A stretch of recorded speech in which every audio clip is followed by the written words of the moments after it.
yourself in the mirror and accept that if you weren't a racist, you condone what a racist did. So that's, to me, the same thing. It's the same thing. So I agree with you. Big show, you got a big following, so God bless you. I appreciate it. Thank you. Hey, folks, the man with the pinky ring and the New York thing, forget about it. Bad Brad Berkwitt. And you're watching another episode of the Bad Brad Berkwitt Show on the Ringside Report web TV channel. Now, make sure you hit that button, whatever coincidence, subscribe, leave your comments below.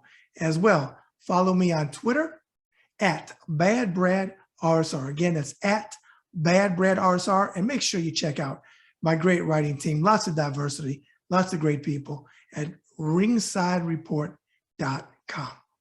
Well, today, I have a very special guest who is the author of the hit book, Chasing Bin Laden. And here it is, folks. If it looks a little bit distorted, the picture, it is, because it was made like that on purpose, so it's not your screen. She is also a social media influencer, and she uses her platform to do something that you know that I'm very fond of. She moves humanity forward. So without further ado, ladies and gentlemen, please welcome to my show, Barbara K. Janik. Well, Barbara, good evening to you. How you doing? I'm doing pretty good. How are you, Brad? I'm doing well. I want to thank you first for coming on the show tonight. And before we get to anything, I must ask for my Star Wars fan viewers of the show, tell us about your background shot there. Well, I'm actually not a Star Wars fan. It's my partner. She's Nikki in my book, but her real name's Lydia. Okay. And anyways, but she's really into Star Wars and anything 80s, really. And I know she prefers the original Star Wars movies. I'm more of a Trekkie. I like Star Trek, which she's watched like literally every episode of Star Trek. I haven't, but I'm actually more into it. She just watches more TV than I do. Okay. But yeah, I'm also a big Doctor Who fan, Whovian. I'm just a nerd in general. I play Dungeons and Dragons. Yeah, just yeah, anything, tabletop games, but really strange ones with like fantastical miniatures, and it's just kind of the stuff I'm into. Okay. Well, you share something with Marielle Trump. She loves Star Trek, which she's talked about on my show before. She's huge Star Trek fan. So you share that with Mary. Yeah, definitely. I had no idea. Wow. Yeah, how cool. Absolutely. She's great. I love her. Absolutely. So as I tell all my guests who've come on for the very first time, we're going to do a 360 today. We're going to talk about a lot of different topics. I want you to feel comfortable. There's no wrong answers. And I tell everybody, if I have anything wrong in my notes, because we know the internet isn't always correct, say, hey, Brad, it's actually this. I have no problem with you correcting me because it's the military in me. I like my interviews to be as factually correct as they can be. Okay? Yeah. All right. Okay, so let's start out like this. I always ask first-time guests to come on. Over the last 2 years with COVID changing the world, not just the United States, how have you personally dealt with it? Any changes you made? Any personal stories that you might be able to share that might be able to help somebody else out? Yeah, so it was really hard for me at first. In fact, I just watched a bunch of satirical videos with people like doing parodies of Hello from the Inside and just like all the stuff. Like with my partner just now, she was showing me all the stuff and it reminded me, it took me way back. So like, yeah, when the pandemic first happened and we were all doing this, especially back then, doing the social distancing and like staying at home all the time, I was so incredibly bored. I had a trouble I might have slunk into a depression. I mean, I don't think I was quite depressed. I was mostly just feeling really claustrophobic. Like I wanted out of the house. I'm somebody that loves to go to restaurants and coffee shops. And, I resorted to hanging out on my back porch in the middle of the summer. You're talking Texas here, but I bought a fan from Amazon just so it could blow on me. And I would go out on the back porch because it was the only way that I could get out of my house. I was just like overwhelmed, bored, just very claustrophobic. In fact, the funny thing is that I remember thinking, how has my cat put up with this all these years? Because he can never leave the house. He's an indoor kitty. I'm like, I just suddenly found myself empathizing with my cat, but I was really grateful when when the vaccine came out, I felt so much safer. I am triple vaxxed and I'm about to get the other booster. So I'm totally down with that. Good deal. Yeah, I am venturing out more these days because of the vaccine. I'm feeling bolder. We do go to coffee shops. We try to sit outside when possible. So I'm still taking some precautions, but I'm definitely loosening up some now that, you know, I'm triple vaxxed. Like I'm feeling more secure, but I do know that it's still a big problem, especially with Omicron. Vaccine worked for me. Lydia tested positive a few months ago for Omicron, and she was barely sick, just very mild. I never caught it. I tested 3 times, always negative, no symptoms. I mean, I just got really lucky. My daughter, who's in her 20s, had it, and that's who we caught it from. I mean, I'm very grateful for the vaccine, and you know, I just wish that it had been handled better and that we haven't had 900,000 deaths in America alone. I mean, it's just ridiculous. Okay. So, yeah. Okay. Well, again, thank you for getting vaxxed. And for the viewers watching this that were on the fence or whatever, you see that? You said your partner got sick, but she didn't go to the hospital, right? She didn't get a respirator and all that. And she's in her 50s. She has diabetes. I mean, yeah. And she was vaxxed. See, that's what pisses me off, Barbara, with them. This, oh, you could still get it. Yeah, no one said you couldn't get it, but you have chances of surviving much higher than if you didn't get it. That's the part.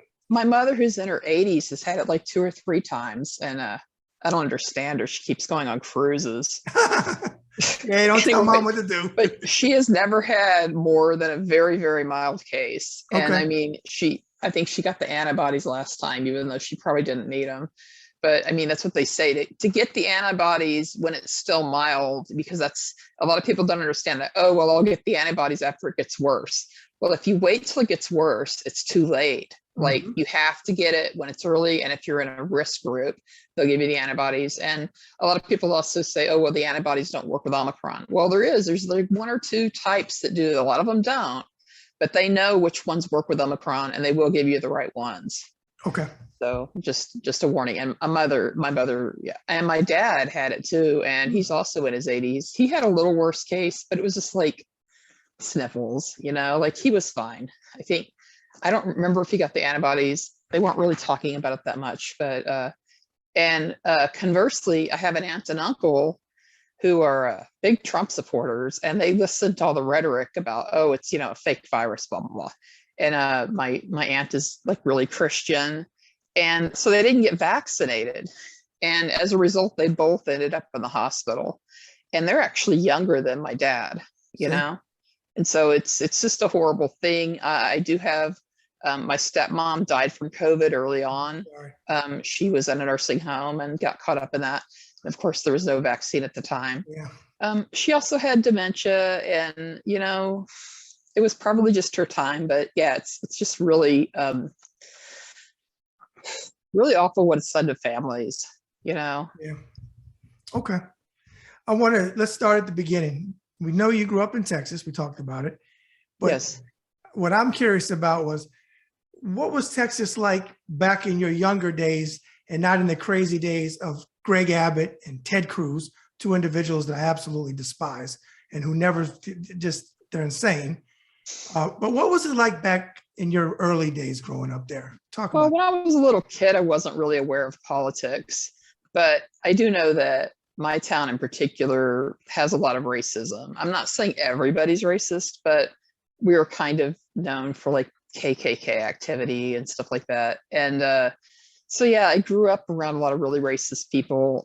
Sometimes in schools, you would see, like, you'd be looking at your desk and there'd be like a random swastika drawn on the desk. And I mean, if it weren't for my mom, I could have gotten sucked into that. I remember when she's from California, so she's like really not caught in that culture.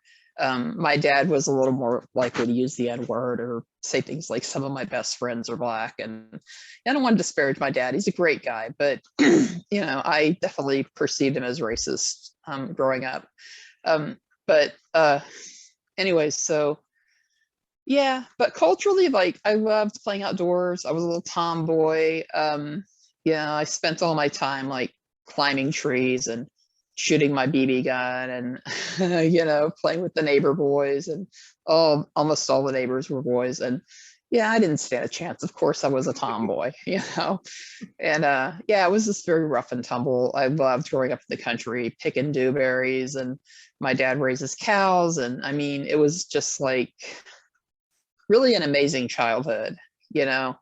But like I said, I really wasn't very aware of politics. Whenever I got into, I think about fourth grade or something, I was a little more aware. I know at some point I remember Jimmy Carter. When I was 4 years old, I remember Nixon resigning, just things like that. So I had some vague awareness, but all I knew for sure was that there was a lot of racism in my city. And I hate to say it, I mean, it's a great town, great people. I don't mean to talk them down, but they do kind of have a reputation, but they are generally very friendly, wonderful people. They really, if somebody is sick or whatever, they kind of come together and like all try to help, each other. So it's a close-knit community. I'm not really much of a part of it. There's too many Trump supporters. Yeah, I understand. I do have a neighbor who's very nice. I'm pretty sure he's liberal. Good. But I don't really hang out with people in my hometown too much. So. Okay. Now it looks like you went to college at the University of St. Thomas in Houston and graduated with a bachelor's in liberal arts. Is that correct? Yes. Okay. Talk about that time of your life. Okay, well, so I almost felt called to go to St. Thomas. I went through a period of time where I was very religious, and I just felt like, one of the priests, Father Miller, got up to our church and like gave a talk, and I felt like drawn to it. And I got there, and I mean, it was a very small liberal arts college, very, very close knit. You really got to know your professors. It was an excellent university. I learned so much, and I still remember a lot of what I learned, and I did go through a hard time. It was tough for me, just because psychologically I wasn't really in a good place, but I still managed to pass my classes and get my degree and learn a lot. So, all in all, I would say it was an amazing experience. It was just like a hard time in my life. Okay. Now, reading your bio, I got to kick out this part. Your bio says after college, you bounced between careers and returned to school to study computer science. Is that correct? Yes. Okay. 3 years later, said you dropped out and took a job as a PC repair technician. And this is a word that I never heard before, but I got a kick out of it. He said you mastered the art of Google Foo. Yes. So for the viewers, tell everybody, what is Google Foo? It's a word I invented. I'm sure I'm not the only one who's used it, though. Basically, I'm really good at finding things in Google searches. Like if I had a particular computer problem, like very specific virus that I had to remove, or a very specific error code that was coming up on Windows, or like the blue screen of death, the codes at the bottom. Like I could Google it, and I could usually find a solution right away. And sometimes it just took like 20, 30 minutes, an hour to find the right solution. But I was very persistent, and it trained me, for the things that were going to go on in my book. And like, I became very good at just like, finding things using Google. That's all I can say. Okay. Google is the best search engine, and I never went to other ones. So. Okay. Now, in 2006 is a very interesting year for you. While still working as a tech, you branched into lay detective work, as you called it, correct? Yes. Okay. Talk about this time and a specific date that, doing that type of work, and a specific date your work led to on August 16th, 2006. Okay. Where do you want me to start?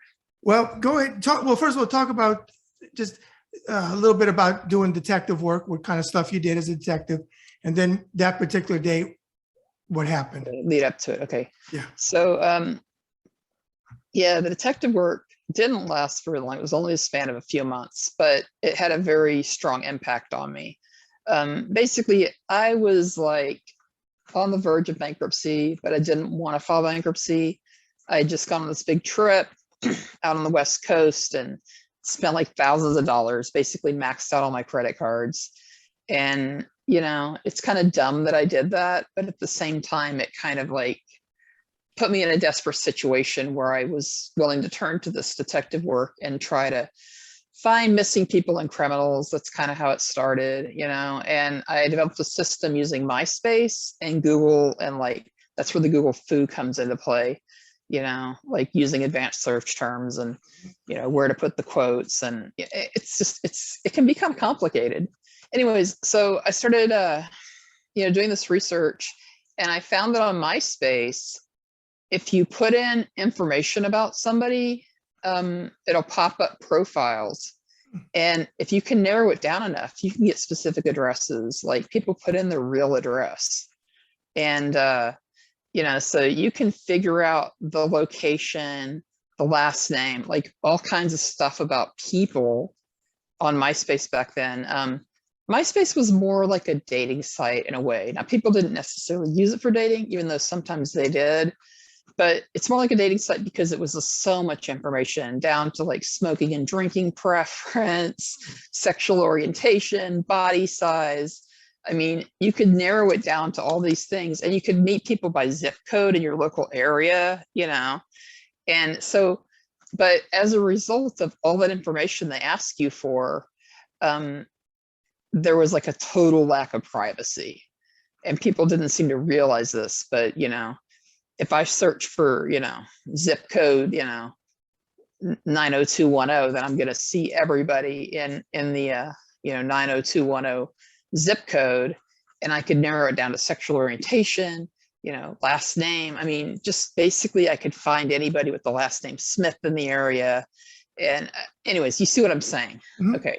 So that was the basic methodology. I was very dependent on MySpace, so I probably couldn't even do the same thing today. But yeah, I was able to locate some people. Turned out the early cases weren't really quite on the mark because I, had some issues getting the exact correct profile for people. Okay. But eventually I branched off into hunting for terrorists. Now these terrorists, and let me iterate, these missing people, this wasn't just purely altruism for me. They had rewards as much as like $200,000 for helping to find them, whoever leads to finding them. So I was doing it for monetary reasons at first. I mean, I also thought, okay, I'm helping people, and maybe I can help a loved one find their lost love, or I could find a serial killer, or there's all kinds of things going on with this. But I wound up switching to terrorists, and those guys were worth like $5 million each. It was just crazy, major incentive. So the first one I looked for, his last name was Basura, and I really didn't get direct confirmation, but based on some of the stuff that was going on in the world, I believe very strongly that I found Basura, and because like right after I turned him in, they brought down this major terror plot called the transatlantic airline plot. And they were planning, we believe it was Al-Qaeda, to send, I can't remember how many, I think it was like 20 airplanes from Britain to the United States and crash them into major cities. And this entire plot, and it's all over the news if you Google it, nobody remembers it now, but this would have been worse than 9/11 by far.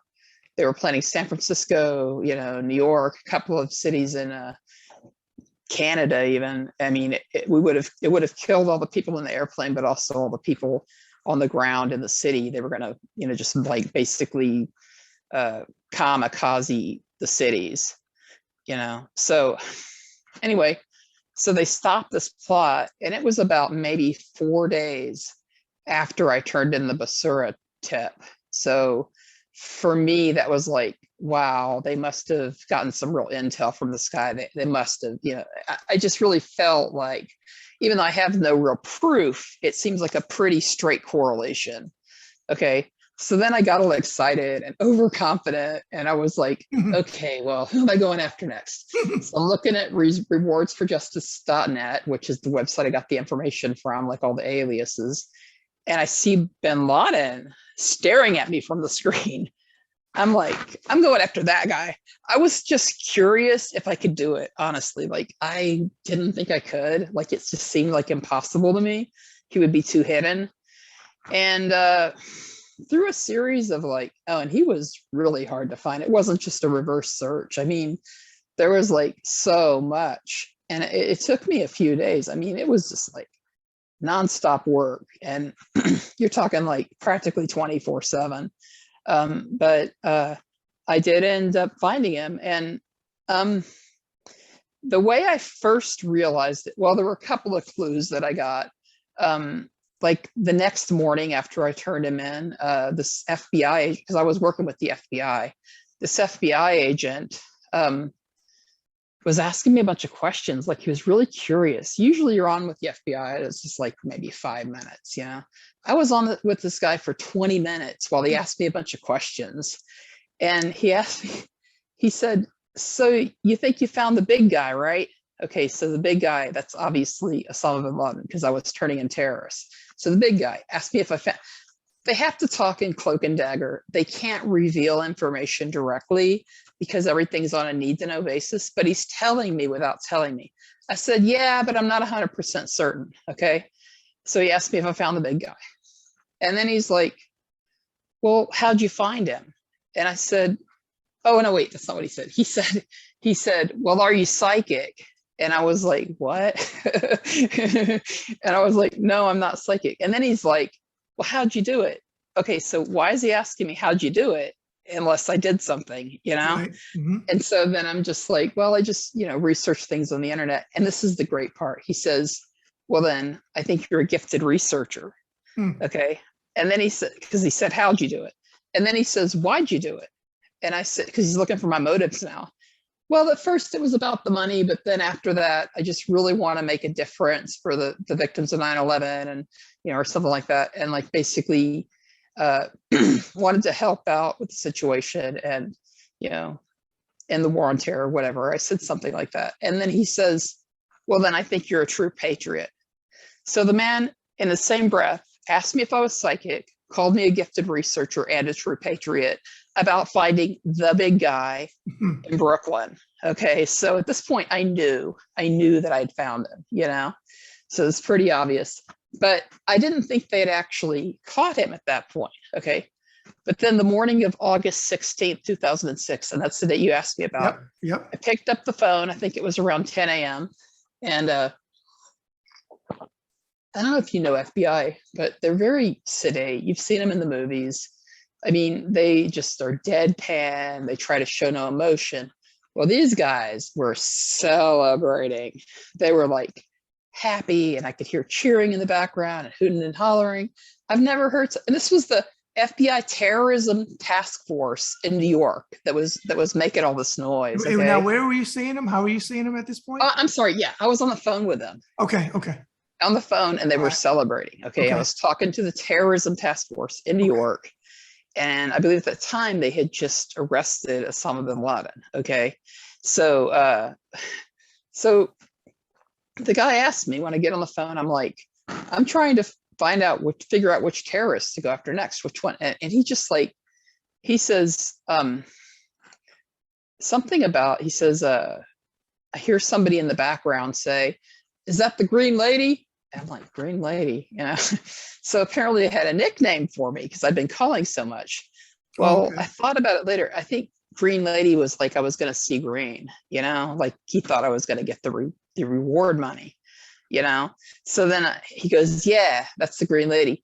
And then, you know, somebody else, another guy asked me if I had the lotto picks, you know, like you got the lotto picks. I'm just like, okay, so, and I'm on speakerphone at this point, mind you. Okay, I'm on speakerphone. Okay. And yeah, I mean, I get off the phone and I'm like, wow, they have a nickname for me. And they, the guy that asked the lotto picks must think I'm psychic, because that's the other question I was asked by the other agent. You know, he either thinks I'm psychic because, like, I mean, what would you ask a psychic if you ran into one, like a real one, you know? A lot of people are like, hey, you got the lotto picks. Lottery numbers, right? Want to get rich, right? Yeah. So it's a pretty common question to ask a psychic, you know? Yeah. And but also it could have just been a luck thing. Wow, you're so lucky you picked the numbers for me, Right. you know? Right. So, I don't really know, honestly, but I know that they were celebrating. They were very loud, very rowdy. So Such a I'm wonderful moment for New Yorkers. They just sounded so New York. Oh my gosh, it was amazing. so I'm assuming, Barbara, you got no money at all for this, right? No, no. Yeah, there's a lot more to the story. I mean, Is that, it okay? All that right. night I was promised an announcement from the president. Mm. Like they said that there would definitely be an announcement as soon as they got word to Washington. I mean, there was just so much that they gave me, you know. They couldn't tell me directly, but they told me, you know, that I had found Osama bin Laden. So let me ask you this for someone that might be a skeptic watching and saying, Sure. okay, great story. Okay. But where can I find anything about this? Is there anything about it that's out there? Yeah, there's all kinds of stuff on my website. That's one thing. Okay. Right. But if you look on my website on the research tab, I've got all the phone records and email records of my communications with the FBI. Okay. So it's very obvious that I'm just like making this stuff up. Right. You know, it's all dated. There's also a message board that I was on back then when I told the exact same story back in early 2007. So there's all kinds of evidence on there that I'm not making this up from scratch. This is not this is not fiction. Right. Okay. But also, I do have one person two people who backed up my story in a way.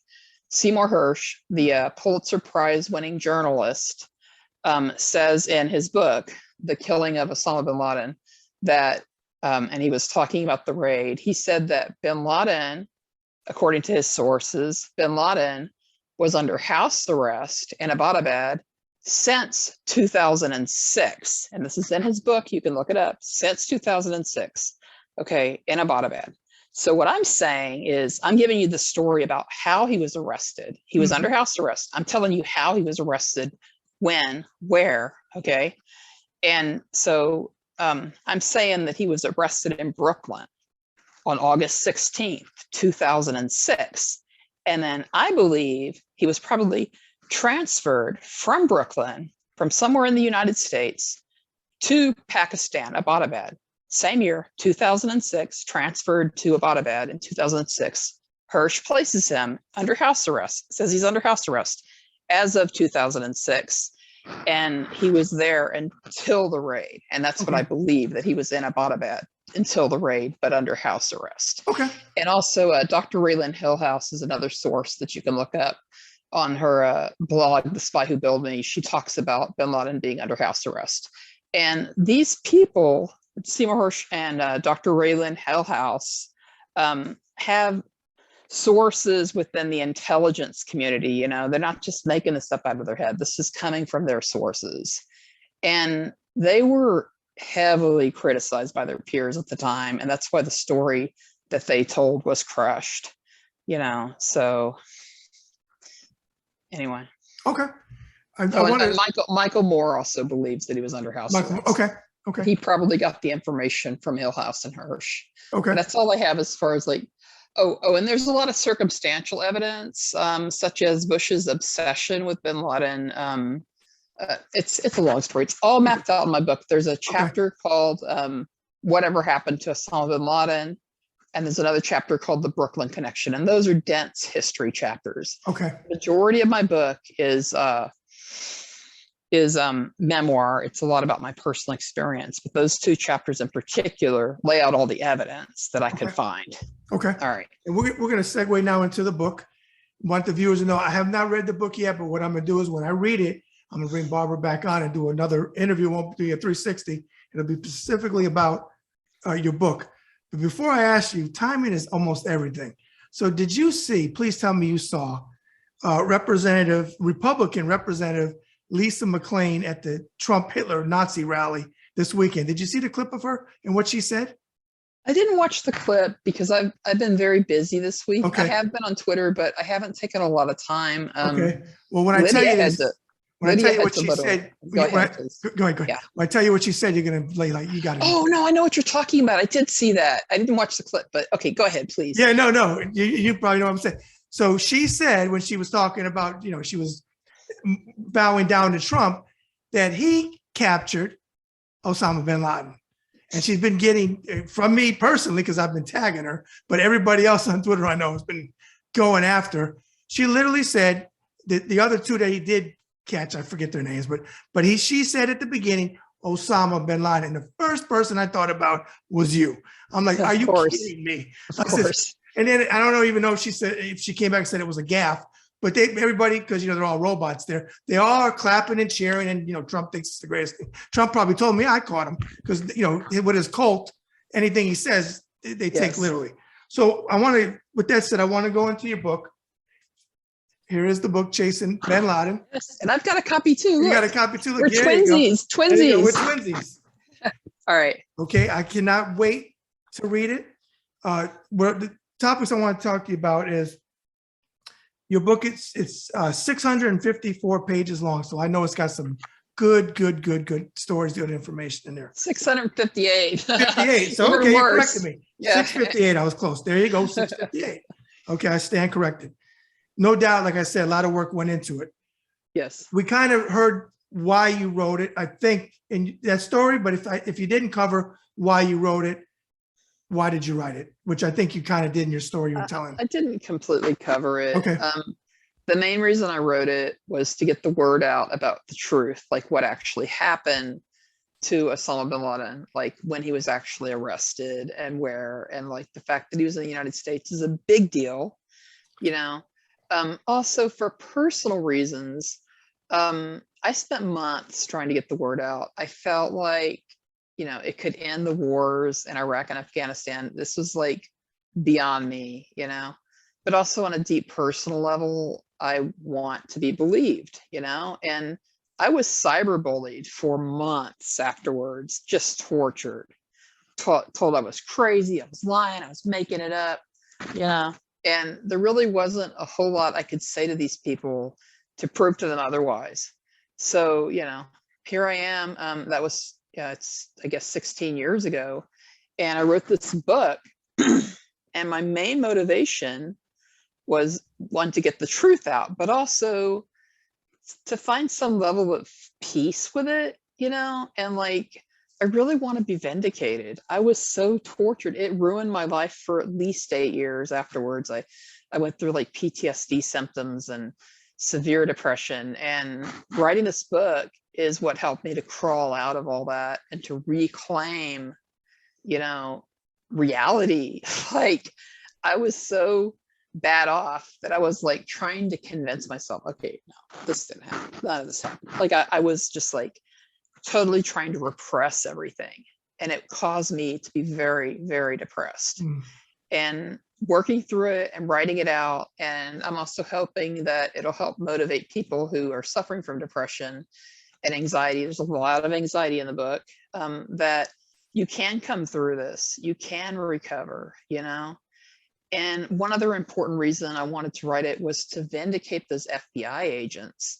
I mean, when the story was crushed, you could hear the anger in their voices. I mean, it was awful. I know, especially the New Yorkers who actually did the arrest, never got credit. And I really want them to get their moment in the sun, and it may never happen. And it's really sad. And, I really empathize with them. And I'm hoping that, they will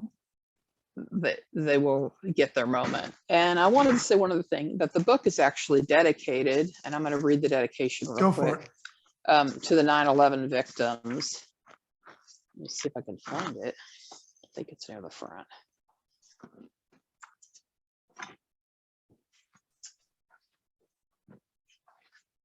Oh, here we go.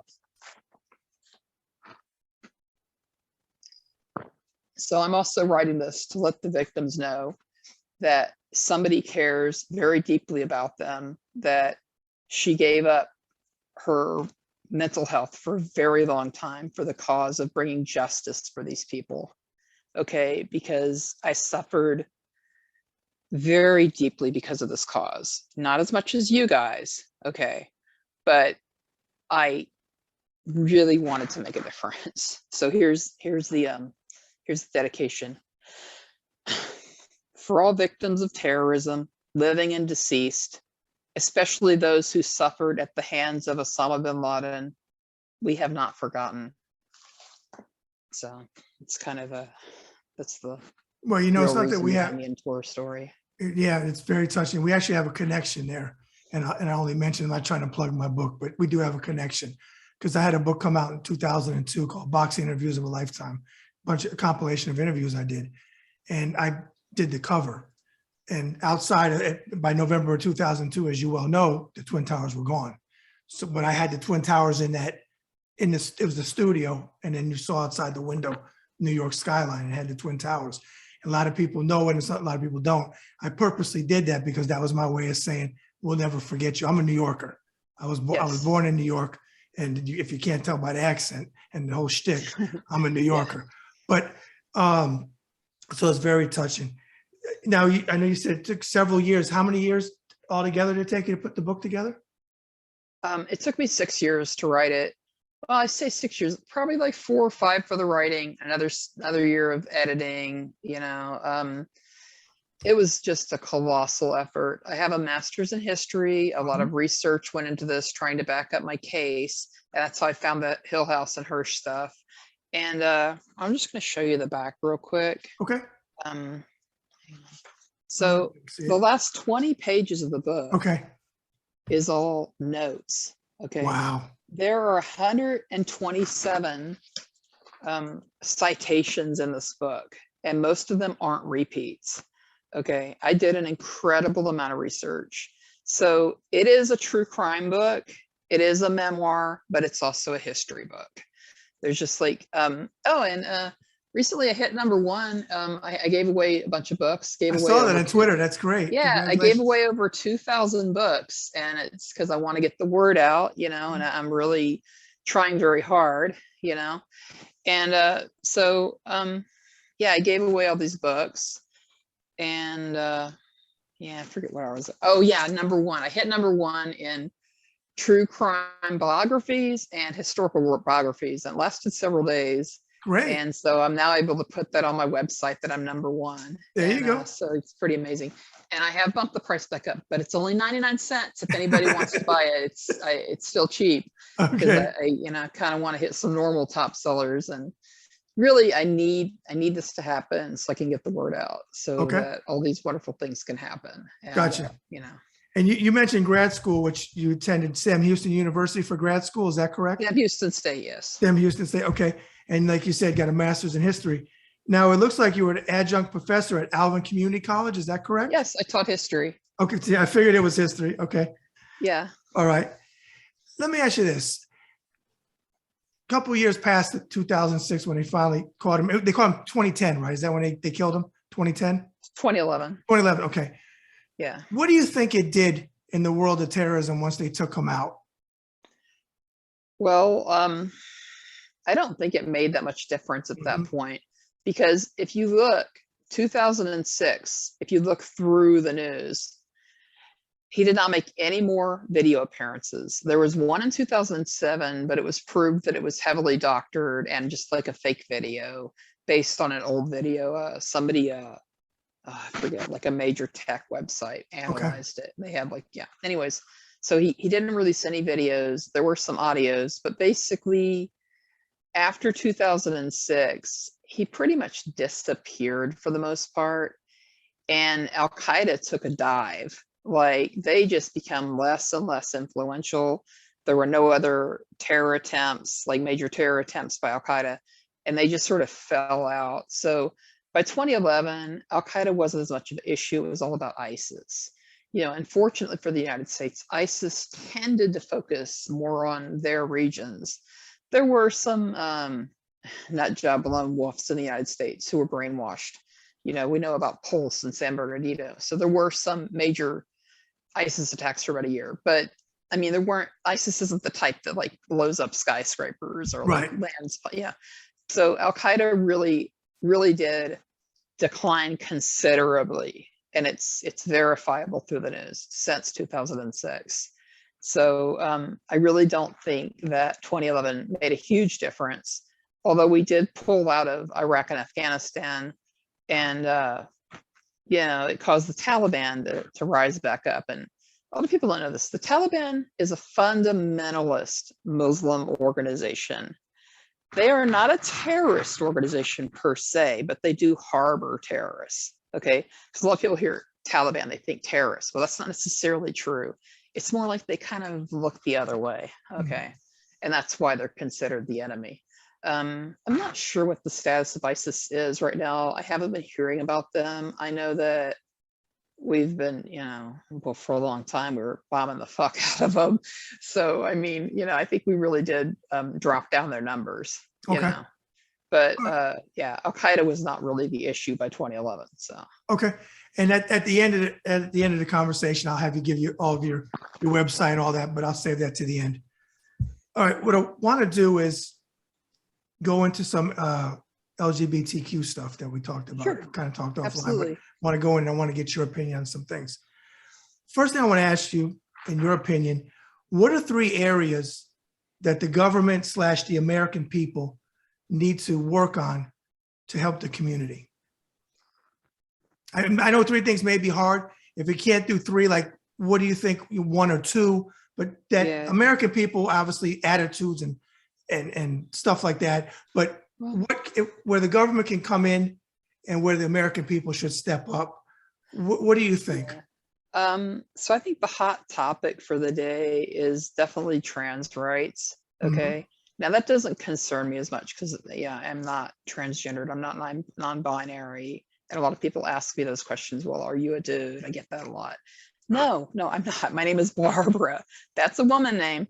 Transgendered people tend to pick, names that relate to the gender that they are. Okay. That they feel like in their hearts, I'm really, a man or whatever. And I don't feel that way. I'm a woman. I'm a lesbian, So the only thing I would really change about the transgender movement is be a little more sensitive about asking people their gender, because it seems like it's such a common question. And I absolutely cringe when people ask me if I am male, because that's not how I identify. And I find it kind of offensive, because even though obviously it wouldn't be offensive for somebody who actually is a trans man, my name is Barbara, get a grip. Butch lesbians still exist. And I do feel like we're being, less and less acknowledged as a thing, because I'll even be asked, well, are you non-binary? Well, no, I would pick a different name. I would pick something more gender neutral, like Chris or like, maybe Bobby, but I mean, not Barbara. Barbara's a very feminine name. Okay. And the government side, have you seen anything that, I mean, in the Trump years, it was completely forget about it. They did nothing, but it would be the Obama administration, Biden, or even before, no, I'd have to say Obama, and then Biden. Are you seeing anything that the government is doing that you think is helping in the community at all? Or are there things, is there something they need to do like right now? Well, I will say this, I was ecstatic whenever gay marriage became legal, Me too. And I know there's a lot of concern that the current Supreme Court will reverse that. Yeah. I personally don't think they will, but you never know with this group, I do hate that laws are like blatantly going against the Constitution. And who's to say that some state's not going to make gay marriage illegal and then it's going to be challenged by the Supreme Court? So I'm very concerned about that type of thing happening, or that the Republicans come into power and they decide they're going to create a law, because apparently there are some that even want to take away Social Security and Medicare, and that's the hot button issue right now. I mean, you just never know with these people what they're going to come up with. But yeah, gay marriage, that's the big moment. I remember going to the Pride and it was just packed that year, and there were just people everywhere. It was so exciting, and so many people rushed out and got married at that point. So it's pretty amazing. Do you know anything? Can you speak to, and if you can't, that's fine if you don't, because I don't know enough about it to speak on it completely, but the Don't Say Gay bill that Death Santis in Florida is doing. Right. I got to give props to Anthony Scaramucci. I've tried to tweet the word gay as many times as possible. Yeah, me too. I did too. But do you know anything about the bill that you could talk to it, or not enough about it? I don't know a whole lot. I know that Okay. there's been a lot of outrage on Twitter about it.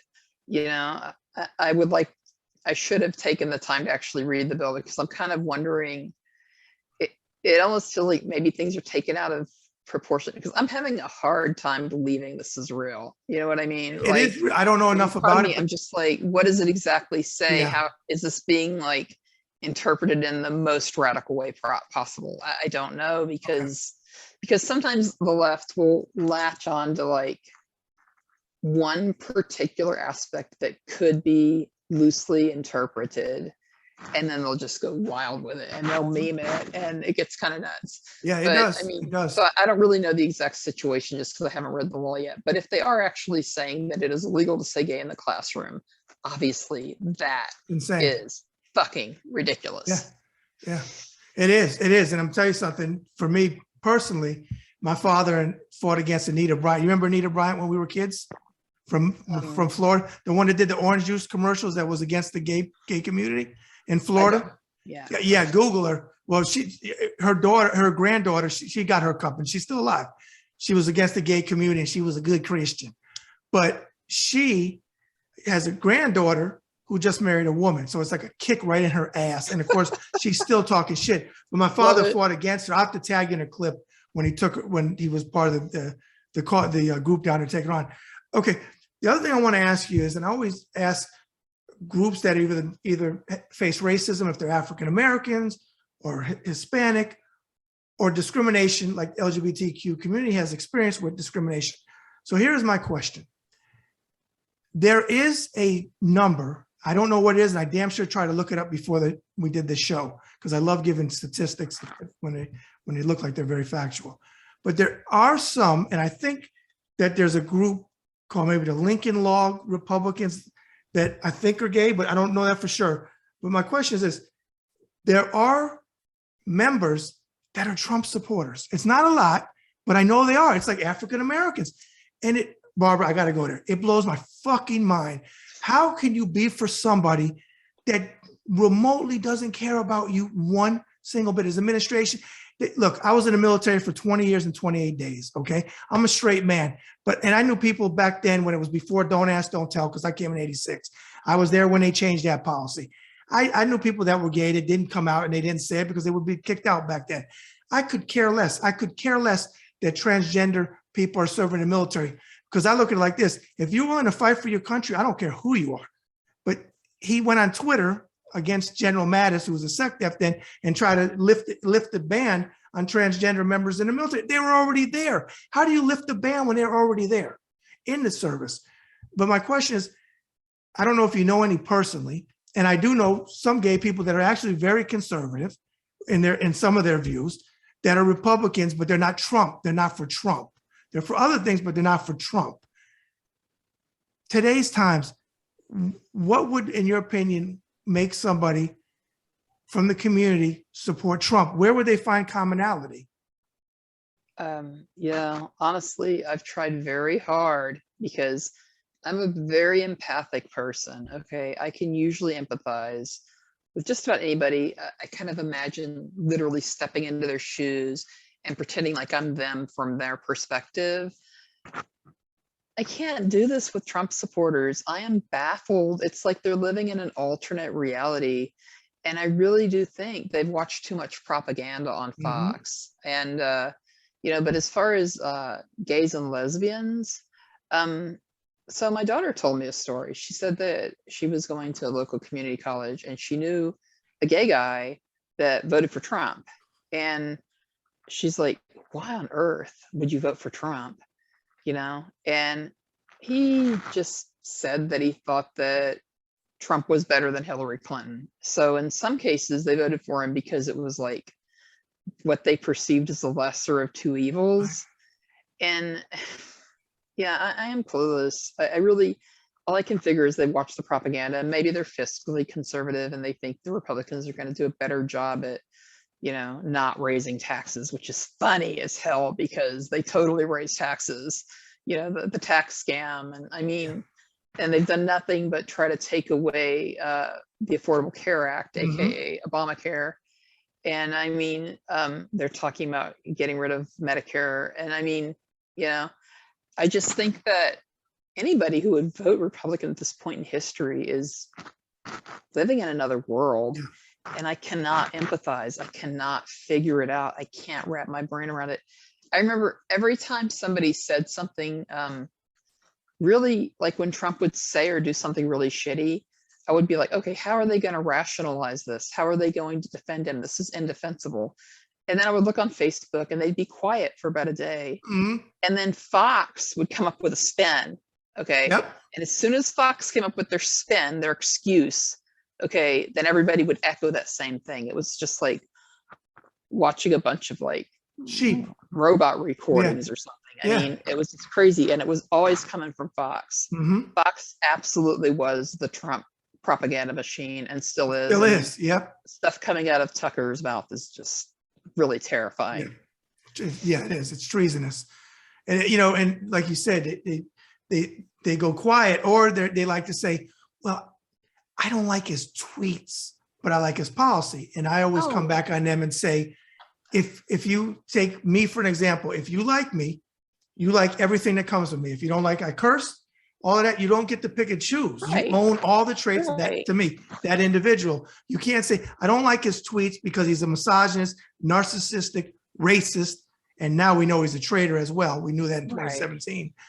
Oh, I don't like that part of him, but I do like that he put kids in cages, or I do like that he acknowledged that there were fine people on both sides, which there were not in Charlottesville. It's absolute insanity. And it's even more insane, bro, that the other ones, the cruises, like in your area and Abbott's, they're taking pages out of the Trump playbook, but they're not Trump. They'll never be loved by his cult like he is. For whatever reason, they're not going to go with these guys, but they're trying to outdo each other. Who can Marjorie Taylor Greene? Did you see what she said on Twitter? All the time. But what did she say this time? She said, well, you know, Collins, Murkowski, and Romney are going to vote for KBJ. So it's going to probably push them over the top. Okay. She says she labeled them pedophiles. How in the fuck did today they not have a special meeting, say, you know what, you're out, enough is enough, you're gone, you're out. First, she's not in any committee, she does nothing and gets paid probably close to $200,000 a year.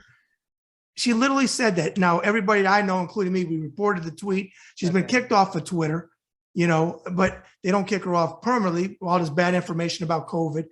But it's just, I feel the same way you do. MTG is out of her mind. She is brainwashed. Yeah. She is one of the, Q nut jobs, right? Am I right about that? Like, I mean, she thinks that, all this bizarre stuff is Jewish true. space I believe she was directly involved with 1-6. I mean, I just really, really think she's out of her mind. She is brainwashed. I'm not saying she's a stupid person. I don't really know what her IQ is. I'm just saying that she has drunk the Fox Kool-Aid and the Q Kool-Aid for too long. And the Trump Kool-Aid. She says really bizarre things. She does. Okay. She does. Okay. One other thing, and you might have addressed it when you were talking about how they address you, but is there one stereotype that you can't stand that they try to put on an LGBTQ community, or does it go back to your earlier answer and you said what you said? Okay, what I don't like is stereotypes in general. Like they see a guy who's effeminate and they assume he's gay. He might not be. He might be genteel, and I was even willing to give Lindsey Graham a pass for a while. Like, okay, maybe he's just genteel. Maybe he's got some effeminate, But then you start hearing stories about the escorts and spotting him in different locations. And so he probably is gay. It's not really my business. Right. You know what I mean? Like, I'm not going to sit there and the thing that really bothers me a lot is when they mock politicians even for, supposedly being gay. Even if they are in the closet, you shouldn't mock somebody based on gender and sexual orientation. I just don't think that's the right thing. Also, I think the stereotypes, sometimes you can have very butch women who are straight as can be. There's a lady at Bud's Tire Shop in Santa Fe who gets out there and she's got her hair pulled back and she's got all kinds of muscles and she gets out there and fixes your tires. Well, she's married, she has grandchildren. I mean, you can't tell the difference between country and lesbian in this town. And I think that's one of the reasons I blend in so well. So, I mean, I'm just saying, don't make assumptions based on gender stereotypes, because the nelliest guy could be straight.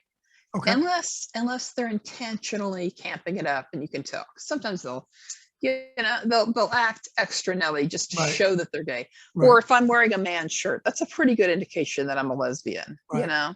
because this is totally a man's shirt. I'm just saying, like, and the short hair. There are certain Right. things that people do as far as dress to intentionally identify themselves as lesbians, or there's like the bisexual bob. There's certain types of jewelry you can wear. Right. Maybe you use a lot of rainbow. But don't make assumptions just based on, because I try really hard not to. Sometimes I'm like, oh yeah, look at her. She probably, is a lesbian. But you don't know for sure. You don't know what's in somebody's heart, So that's what I say. Don't judge people based on stereotypes. And for God's sakes, it's not appropriate to just like walk up and ask somebody what their gender is. Right. I don't know why with the trans movement, if they're going by Barbara, accept that they're female. And if you're not sure what their original gender assignment was, it's not your business. Yeah, go by right. what they want to be called and by their chosen pronouns. Okay. I agree. And I don't feel like I need to write she, her on my Twitter. I think it should be obvious. That's the only reason I haven't put it up there, because my name is Barbara. This is obvious. This is not a question. Right. Right. Okay. I do want to, before we go into the second half of the conversation, I do want to, on your talking point of Lindsey Graham. The problem I have with Lindsey Graham is not that he's gay, even though I do think he is gay. I don't care what he is personally. What I have a problem with is I feel that he's an elected official and he's a senator and he's in power. If he were to come out and try, because the thing that the Republican Party does not do, they're exclusive, they're not inclusive. And he could come out and say, I am a gay man, like Barney Frank did, who was a Democrat from Massachusetts, I think Barney Frank was from. And he could do a lot of things to help the community. He could work on bills that would help the community, but he doesn't want to. He wants to go down this other route. And the thing is, he may not want to come out because his party will probably eat him alive if he were to say it. But the truth of the matter is, if somebody coming out, if they think that's worse than what MTG called Romney, Collins, and Murkowski pedophiles, which is like the worst thing you could call somebody, if that's not worse, I mean, Lindsey Graham pisses me off. That is a common misconception that gay men are pedophiles. Okay, it's almost like a stereotype people try to throw at them. Well, no. I'm not saying gay men. I'm saying what Marjorie Taylor Greene, she called them that because what happened was. No, I know. I'm just saying that it kind of triggered a thought. For me, okay. Go ahead. Because like people think about, the priests that have been known for following boys and stuff like that. But I'm just saying that that's so rare. Gay men are into men. They're not into little boys. They're not into little boys. And I'm going to tell you something on that point. When my dad fought against Anita Bryant in 77, June 2nd of 77, I got the NBC nightly clip because they used part of it in the movie Milk about Harvey Milk. My dad was in it, public footage. She was pushing that if a gay teacher teaches, now this is in the 70s, if a gay teacher teaches your child, they're going to be gay, which is absolutely utter bullshit. Yeah. But that's what they went. And then they threw religion on top of it. Because, you always got to throw that religion in there because you're a Christian, all that stuff. I will say this, gay teachers are a role model, okay? And what it could do is encourage gay youth to come out and to talk about it. Yes. So for some people, this could perceive as turning them gay, but it's not. What it's doing is it's allowing them to be their authentic, true selves. Yes. And like, if I had, teachers who were out and lesbian role models, maybe I would have been more aware of that. And I wouldn't have taken the route that I did, which I did try very hard to be straight for a very long time. I have 2 children. I was married to a man at one point. And I think that's very typical, especially of women from our generation who are lesbians, that they do start out and they may not even come out until midlife. I was 30, or maybe 29. But I mean, which is hardly midlife. But at the time I felt ancient, I'm just saying. Okay. All right, let's transition. Random fun questions. There's no right or wrong answers. Whatever you say is what it is. What is your favorite? I got to feel I know the answer to this. What is your favorite genre of movies? Movies. Wow, that is a tough question. I like literally everything. And honestly, it's kind of a guilty pleasure, but I really like superhero movies. Marvel, so the Marvel stuff? Kind of dumb. Yes, I love Marvel. I Okay. love the X-Men especially. Yeah, I love the Avengers movies. And I know it's formulaic. You always know how it's going to end. There's always a big bad guy. It's so formulaic. Don't care. I love the scenery, the graphics, the build. I love everything about it. Okay. And so, yeah. Do you have a go-to movie that you could watch over and over again and it never gets old? So I have a couple of those. I would say The Wizard of Oz for sure. It's my favorite movie ever. I love the music. I love the funness, the bright colors, the transition from black and white to color. Everything about that movie. I've seen it like probably dozens of times. I never get tired of it. There's another movie though that comes to mind, and I've only seen it a few times, but I don't think I would ever get tired of it. But it's Across the Universe, which they did a bunch of remixes of Beatles songs and put it together in a storyline. That was a couple of years ago came out, right? It was a while back, yeah. Okay. I think I saw that. I love the Beatles. I think that their take on them was amazing. And that movie is just graphically stunning. And yeah, it's one that I feel like I could probably sit back and I listen to the soundtrack all the time. And I know Barbara, I could watch the movie. Hey, Barbara, is that the one with the kid that he was writing songs and people like, that sounds familiar. It was Beatles songs? That's not the one. No. Okay. This is a way better movie. That movie Okay. wasn't very good. Okay. I know what you're talking about, though. I saw it and it was just terrible. It was a bad movie. But do you have a favorite actor or an actor that you don't like to miss any of their performances? Well, I couldn't say that I wouldn't want to miss any of his performances, but I really love Jack Nicholson. And I know it's kind of dumb because he always plays himself, for the most part, like he's the same. Yeah, but he's great doing it. No, he's so fun. He's so edgy. And I love it when he does romances because there's always so much conflict between him and the leading lady.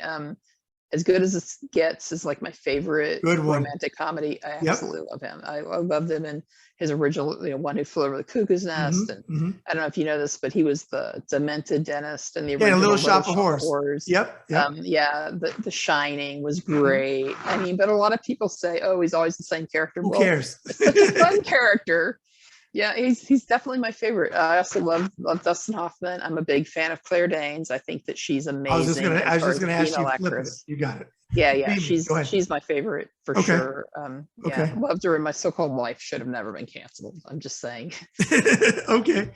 You mentioned the Beatles. I don't know if you're going to give it for this answer, but do you have a favorite musical band or a band that you like to listen to all the time? 100%. The Beatles is my favorite group. That will never change. Okay. I have a ton of groups. I have a very eclectic, taste in music, but yeah, the Beatles will always be my favorite. Okay. I listen to them almost every day. I try to vary which albums, and for a long time I avoided early Beatles. Well, now I'm listening to like Rubber Soul and Please Please Me and like some of the early stuff, and it's just fun. Their stuff is psychedelic at times. I mean, I don't smoke pot, but I can see how that would enhance the experience. It's just amazing, and I love it. And I love that Sir Paul McCartney is still alive. I've seen him in concert before. At one time, I dreamt about being on the Ed Sullivan show, Cool. Yes, being at the Ed Sullivan show when they like first appeared in America, and I'm just like very obsessed with the Beatles for sure. Okay, so that now I may know the answer for this next question. Favorite concert or favorite memory from a concert you've been to would be? System of a Down. Okay. That concert, oh my God, it was me and Lydia and a bunch of sweaty dudes. I mean, it was like outside at the Woodlands Pavilion, and it was very humid out. It was about nighttime, fortunately, but there was just a bunch of young guys, and us, like, I think we were 40 something, and we really stood out. But I love System of a Down. I mean, I told you I have eclectic, taste. I love everything. Okay. And they're just so gritty. Their music has such variance. I love the way their notes are sort of all over the place. And and they're very political. I don't know if you've ever listened to the words, but No, I never. Why do they always send the ports? There's like some anti-war stuff. Okay. I mean, I absolutely Check love 'em them. out. And that concert was a blast. Cool. I'm gonna because check it them was out. Yeah. I always love when It's somebody. very metal. It's metal. Okay, I love when So- somebody gives an answer because I know a lot about music, but I don't know everything. I love when someone gives an answer of a group, and I have to go check them out because 9 out of 10 times I really like the groups that I'm hearing or singers, so it opens up another thing for me. Okay, solo. Do you have a favorite male singer, just solo, not in a band? Hmm. Solo. Well, I don't listen to a whole lot of solo stuff. I keep thinking of people that are in groups. Jeez, I'm having a really hard time with this question. I mostly just listen to groups. Okay. I can't think of a solo male that. Okay, I remember that I really thought that Justin on the original what was that show with Kelly Clarkson and oh, Justin? American Idol. Yeah, him. The guy that I think his name was Justin. He had a beautiful voice. Like I really thought he should have won. You said the kid with honestly. it was the kid with the curly hair. Yes, him. Yeah. Is it start? It's like Bonarini. No, Deb would know the I answer. can't remember his I last can't- I name. know but the think it tall was kid with Justin. curly hair. No, I thought he had a gorgeous voice. And Yeah. I think he should have won. But Okay. I mean, so there are, when I hear something really great, Nat King Cole, of course. I mean, but yeah, for the most part, I gravitate towards groups. Okay. Do you have a favorite noise or sound that you like to hear? Favorite noise or sound? Probably the sound of cooking bacon because I know something good's coming. Okay. All right. I love bacon. Okay. Now flip that. What is your least favorite noise or sound? The sound of somebody rubbing their hands together, especially if they have a lot of calluses, is like nails on a chalkboard for me. Like it's the worst. Like it makes me cringe and I want to scream at whoever's doing it. And they do it all the time, especially in the wintertime when it's cold out. They're trying to warm up their hands. Okay. Calluses are the worst. Okay.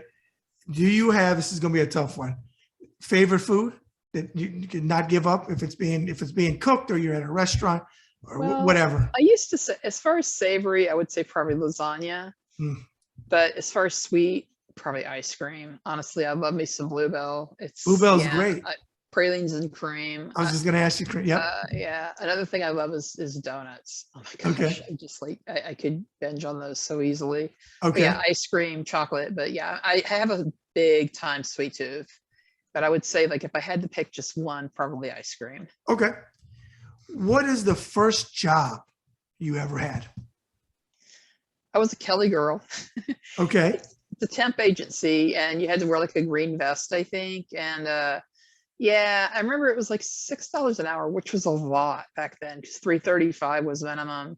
And I didn't get very many assignments because I had literally no skills. I was just coming out of high school and it was just a quick summer job. And I remember sorting doodahs for like a no spills campaign at my dad's chemical plant. I remember sorting legal papers at a legal firm for a few days. I went out and marketed some food products from Betty Crocker and tried to sell a bunch of boxes of some kind of Chinese prepackaged food. I mean, it was just like a few little like odd jobs that I took that summer, but that was your the first one. It was called the Kelly. You were called the Kelly girl. Kelly girl. Okay. And you wore Kelly green. Okay. So yeah. Barbara, if you would hit the lottery tomorrow for say 200, 300, 400 million dollars lottery, you hit it. What would be the first thing you'd do? I really love to travel. I would want to go to Australia. That's my next move. And I have some friends there, some great friends that I've met on Twitter, a couple of them, and especially her name's Deb. She knows who she is. I would love to go visit her, and she's an amazing person. And I would just love to travel. I mean, that's the main thing, I know that if by any miracle I got the $25 million reward, my plan was to give some of it to the 9/11 victims because, let's get real, it's blood money, Yeah. But I mean, it's just like, I don't know, I'm very altruistic. I love people more than anything. And I'm not buying a new house. I love my house. I will say this. I will remodel it. Okay. It's shot. I've had it for over 20 years. I would get new carpet, fresh paint on the wall. fix all the problems with it. Yeah, I struggle financially right now. Okay. And, I'm hoping this book will fix some of that. But like right now, we can't really afford to do proper repairs to the house. Thank goodness the air conditioning works and Right. like all the basics, the lights work and we're able to get our basic needs met. But this house needs a remodel so bad. And, I would like to do like all natural flooring, just because I'm really into nature and I feel like I could really connect with like a wood floor or like even like a wool carpet, just something real, something tangible, And I don't think I want to replace the carpet till I can afford something, holistic, earthy, Gotcha. even like I think it's called seagrass would be nice, Okay. If you could meet one person, dead or alive, from any time in history, any walk of life, who would you like to meet? And what would either be your first question or something you'd like to talk to that person with? Who would it be? So I would say probably the person I idolize the most is Martin Luther King, for sure. I don't know what I would ask him though. I'd be too busy fangirling, Maybe I would just ask him how he had the strength to do what he did, and he would probably say it was from God, honestly. But yeah, I would just like, I don't know. I mean, maybe ask him what he feels like we should be doing today. I'd try to relate his story and everything that he did to modern society. And it would be great if we could borrow from his ideas because we really don't today as much, No, we don't. It's interesting you said Dr. King. I don't want to take away from your answer, but I want to say this because it's interesting you picked him. I lived before we went on, about 5 minutes before you zoomed in. I did a video with a lot of curse words, because that's me, against Josh Mandel, who's running in Ohio, because he decided he was going to walk over I think it's the Edmund Pettus Bridge. I might be saying it wrong, but when John Lewis and they walked across the bridge, he invoked Dr. Martin Luther King Jr. out of his mouth, and he got in a debate with Bernice King. I just did a 1.5-minute video and lit him up over there and tell him, don't ever effing say Dr. King's name out of your mouth again. You have and the way he's doing it, because the Republican Party now is thanks to Trump, though we had racism before Trump, is using that racist card to divide us more and more. So when you said Dr. King, maybe just think of that. King wasn't just about Black people's rights. He wasn't. Civil rights He wasn't. in general. And the people don't understand it. They think, oh, he's spokesperson for the. No, he said that we need to judge people by their character, not by the color of their skin. And exactly. I mean, he just had such an amazing idealism, and the fact that he was assassinated is just terrible. Just blows my mind. Yeah, I know. With everything we discussed tonight, how would you sum yourself up in a few thoughts, Barbara, as a human being? I'm probably one of the most empathetic people I know. I care very deeply about people. I can read people's emotions, even if it's behind a bunch of makeup. I mean, yeah, I have a Twitter presence and I'm known for being very kind. And I feel like that's an accurate portrayal of me because for me, people come before everything else, and I try to be very open and honest, and hopefully people can learn from my experience. I was severely depressed for 35 years and I've come through it. And part of it was writing my book. And I feel like I can give people hope, and when I share that I've overcome depression and my anxiety is so much better, this allows people that are suffering from that to know that, yes, there is a way around this, And I mean, I'm not saying that I latch onto literally anybody. There's some people, like I said, I can't empathize with, but I try very hard to understand people. And for me, that's the most important quality of my life is helping people and reaching out. And, they reach back. My Twitter followers have been amazing. They've been so supportive of my book. I say that I was ridiculed back in 2007. Well, that has not been my experience this time around. Good. My Twitter followers have been just way beyond, way Mhm. beyond. I love them. Okay. Okay. And I just, so I feel like it's reciprocal, it's like the Beatles said, and in the end, the love you take is equal to the love you make. Yep. Great My song. favorite Golden quote from the Slumbers. Beatles, Right? and it's right near the end of their last album. And Yeah. I mean, that's just like a quote to live with for sure. Absolutely. To live by the golden rule, Okay. And my final question, and you may have just answered it, I ask everybody is, if you have a saying, what is it that you live your life by? Well, I think that's very much What you just said. And in Okay. the end, the love you take is equal to the love you make. Okay. And there's another favorite quote that I have from John Lennon: time wounds, all heals. Okay. And a lot of people today don't know what a heel is, but basically it's like, a kind of a clown, something like Trump, like basically a bad person. So if he's reversing time wounds all, time heals all wounds, and he's saying time wounds, all heals. So, I mean, it's kind of a karma thing, but that's not my favorite expression. It's just my favorite John Lennon saying. Okay. Okay. You are a Beatles fan. There you go. Oh, yes. What I'd like you to do is now go ahead and give the viewers your website or any of your social media platforms where they can follow you, hold up the book, the whole nine. Okay. So if you want to find out more about my book, go to chasingbinladen.com. You can see all the emails, the phone records. You can see I have 2 glowing reviews from editors, editorial reviews. I have a few reviews from readers. There's all kinds of information, book summary, there's also all my resources, my 177 resources are downloaded and printed to PDF. There's a couple of videos.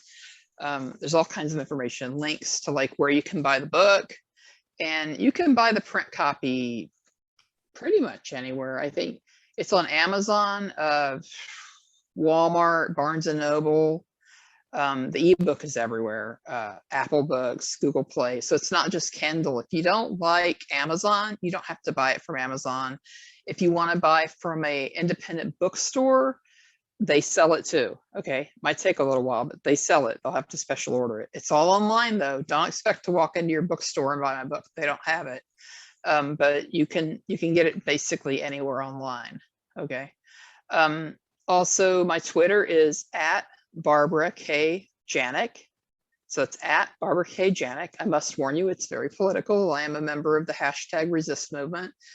So if you don't like that, just try not to give me too much shit. I love everybody, even Trump supporters. It's not like I hate you guys. I just disagree with your politics. Okay. And I have a lot of family members who have voted for Trump.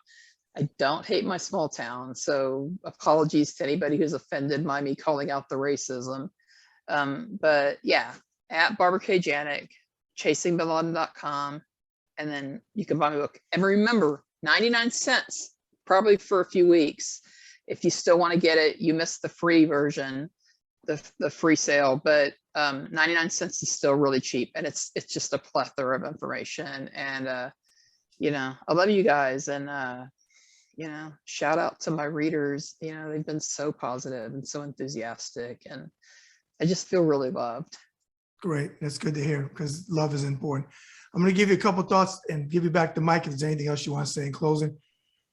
Barbara, as I told you, I don't know if you saw my email when we went back and forth. My thing is about moving humanity forward. #moving humanity forward. That's the type of guest I bring on my show. I see stuff on your timeline. You're one of the people that I follow. We follow each other on Twitter. Yes. And you do that. You do it by in this interview. You put your personal life out there to try to help somebody else out, whether it's someone in the LGBTQ community or somebody suffering from depression. And I admire people that do that, because it's not required to do that. But when you do it, and a lot of times it comes at a personal cost, which you know well better than me. Like you said, you were bullied online. And if they don't like the story about your book, they're going to attack you for everything. They're going to attack you about your person. They're going to find it, and they're going to go out. That's why I can't stand people like Ted Cruz and all of them, how they attack KBJ.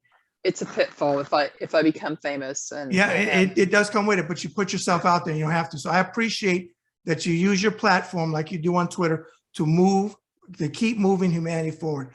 I appreciate you coming on. I appreciate you talking about not just your book, but the other topics too, because I really wanted to get somebody on to talk about these things. I'm trying to get more people from the community because I want to get people to know the other side of what's going on, because there's this side that I'm not saying we're going to reach everybody, but I do think if some people hear from human beings, what's that?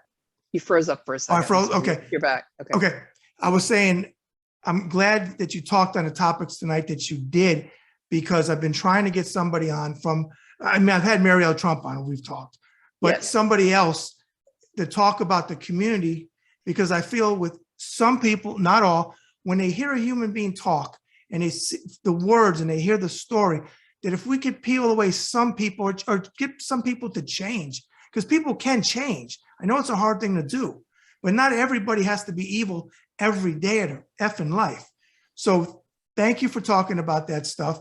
Now I want to give the mic back to you finally in closing. If there's anything else you want to put out, go for it. One thing I wanted to say too is that on Twitter, I have a reputation for being a very calm, logical arguer. Okay, whenever somebody comes at me with a ridiculous point, first I check to see if they're a troll, and you can tell by how many followers they have and what kind of things they post. If they're not a troll and they have a legit reason for starting a discourse, and a lot of times they're Trump supporters, I will come at them very calmly and logically. I'm always trying to change hearts and minds, okay? And I have a reputation for tearing people to shreds with calm logic. So yeah, somebody told me that one time and I just like died. Don't you, Barbara, don't you, now maybe it's not you, but sometimes when you get fed up, do you put, I'm going to bed now or something like that on your tweets or good night? I don't do that. In fact, I'm one of those people Okay. who always feels like I have to get the last word. Okay. You know, even if they say something nice, I respond with a heart. You know, like I never, I very rarely let them have the last word. I don't know why I do that. It's kind of a weird, you know, obsessive thing, but yeah, so it's just really important for me to like have a calm, logical attitude. I very rarely pop off. I try really hard not to use cuss words on Twitter because of the terms of service. I do occasionally will just like tweet "fuck Trump" or something like that. Like I do. Well, I make up for you. I make up for it. But other than that, yeah, I would just like to say that, you know, if you're ever thinking about harming yourself, you know, please reach out. Yeah, I'm here. You can @ me. I'm open to DMs, you know, if you're following me. Yeah, because that's just so important. And I've been there. I've felt like self-harming in the past. I've never done it. I've always come through, but it is something that I can definitely relate to. So I would like to reach out to anybody who's feeling that way.